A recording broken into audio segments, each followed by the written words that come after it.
everyone. So I just wanted to give a reminder about the live stream tomorrow at 6 p.m. Central Time. And for those of you that had trouble commenting in the last one, VC Neverovsky left a comment on one of my videos pertaining to that. So I'm just going to read her comment and maybe it'll help you guys out.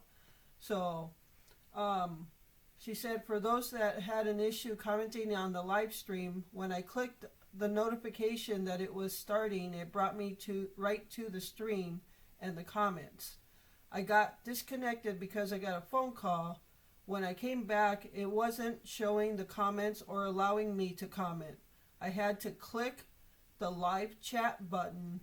It is located next to the thumbs up, thumbs down buttons. I had never even noticed it before, nor did I ever have to hit it before. Once I did, though, it allowed me to comment and showed the rest of the chat comments. So I hope that will help you guys out.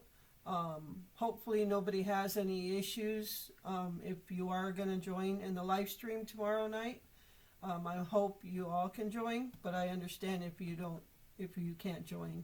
So, and I'm also just like you can see a new view that I'm doing this video on.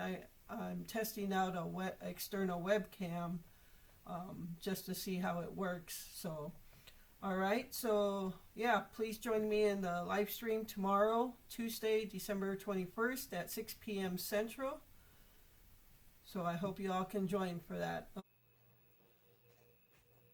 Hey everyone, welcome to a new day. Welcome back to the channel. My name is Corinna and it is Sunday afternoon and I haven't done squat today but I am gonna use this yellow cake mix that we received at the food pantry this past Thursday.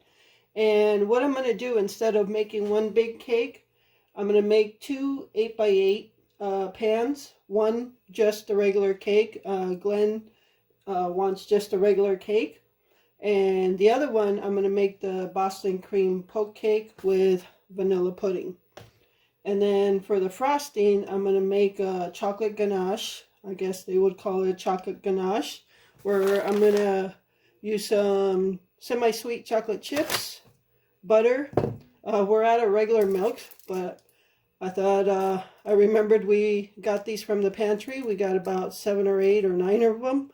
So I'm going to just use these, and this right here, just the butter, chocolate chips, and the milk are going to make the ganache. So I'm going to go ahead and get started. I'm going to mix the cake as it says on the back and bake it, the two pans, and then we'll go from there.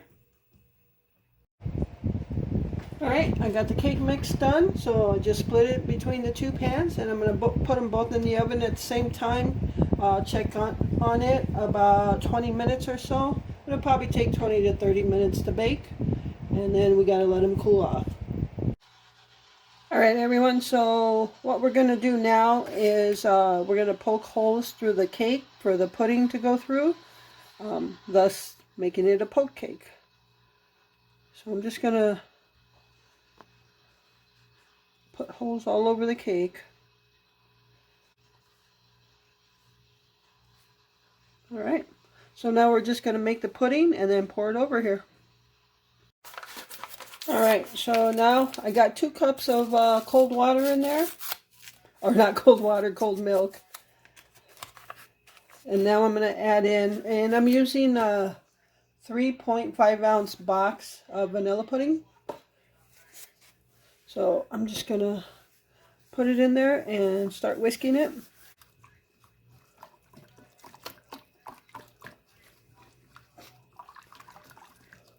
Now if I were to use the big cake pan, instead of 2 8x8s, I would use a second box of pudding. Alright, so we're just going to start pouring it over. And we want to make sure we fill the holes. I'm going to pour in the middle and just kind of... Whoop.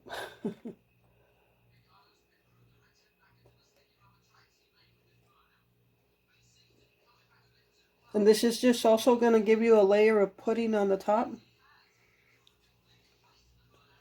Well, we got everything filled pretty good. So there's a little bit of pudding in here. I'm just going to put it in a smaller bowl and put it in the refrigerator, and maybe I'll have some pudding tomorrow. Alright, so that is all you do for that part. And now we're going to put this in the refrigerator so it can chill for about an hour or so. And then we'll take it out and then we'll make the chocolate ganache.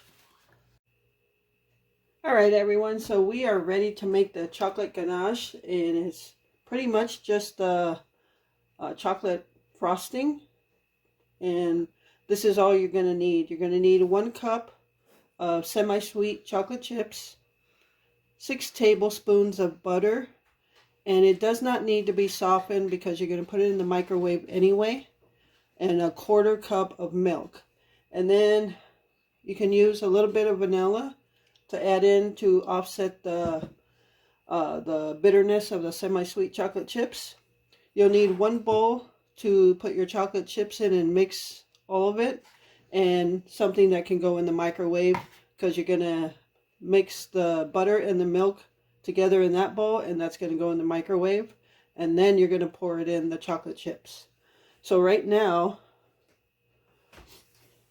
I'm just going to do an overhead shot so you can see it closer.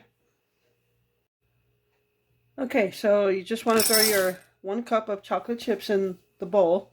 This is not the bowl you're going to put in the microwave. You want to take the other bowl that you are going to put in the microwave and throw in your 6 tablespoons of butter, and you can put them in just like that.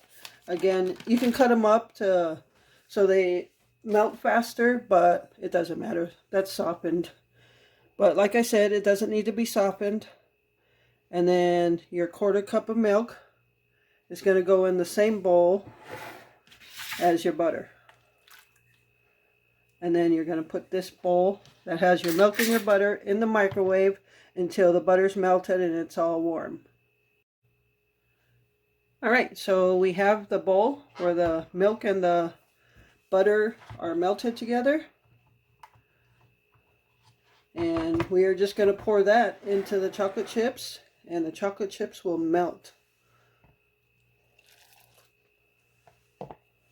I'm just going to take a whisk and just start whisking it.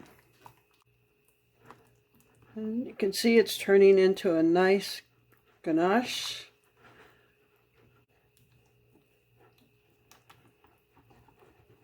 And you just want to keep on whisking it until all the chocolate chips have melted.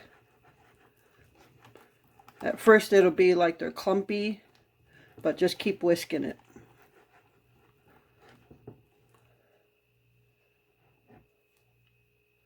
And that's it. You have an easy recipe for a chocolate ganache.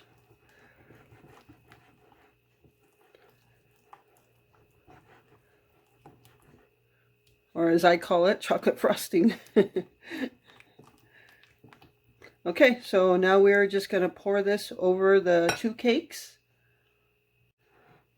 And don't forget to throw some vanilla in there. And I don't measure, I just throw in a little bit. That's good.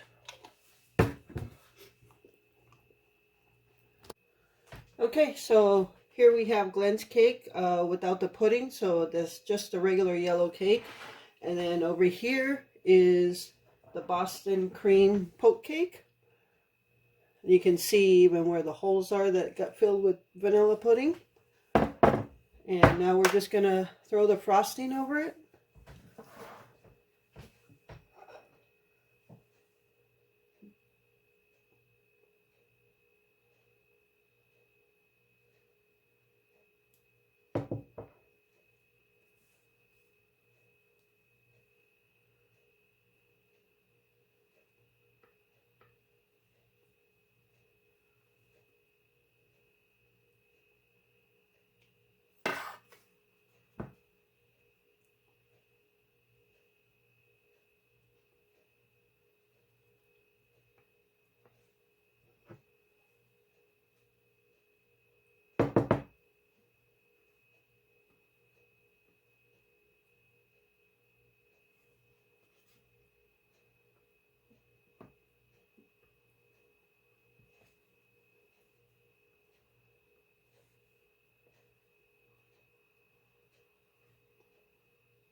Okay, so there's that one.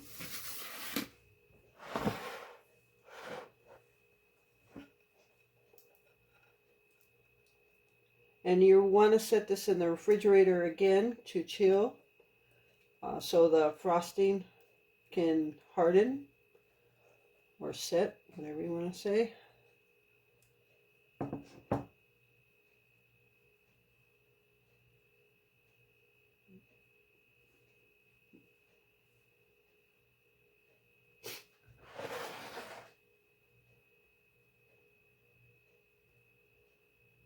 You know, I have the spatula to do this right there.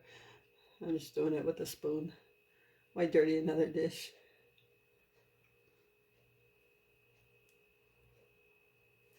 Alright, so I'm going to put some coconut all over Glenn's cake. He likes coconut on his. Alright. Okay, so I'm going to put this in the refrigerator to chill. I think Glenn wants to go ahead and have a piece of his cake right now, even with the frosting wet. Alright, so we are going to cut this Boston cream poke cake open. I just cut a piece for Glenn, so he's eating his. And the frosting actually has not been setting for that long, because it is late. So something kind of happened in between me finishing the pudding and putting it in the refrigerator till now. So it is many hours later. But in tomorrow's video, I'll let you know what happened. So it's nothing bad. But so the frosting obviously is not going to be set, but that's okay.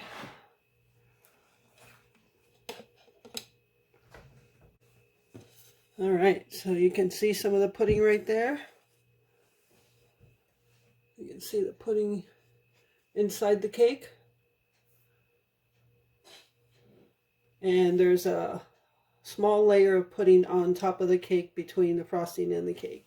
So there it is, super simple Boston cream poke cake. I hope you'll give it a try. So I hope you enjoyed this video. Thank you so much for taking time out of your day to watch it. And with that, remember to live life, be good to yourself, and be good to others. Until next time.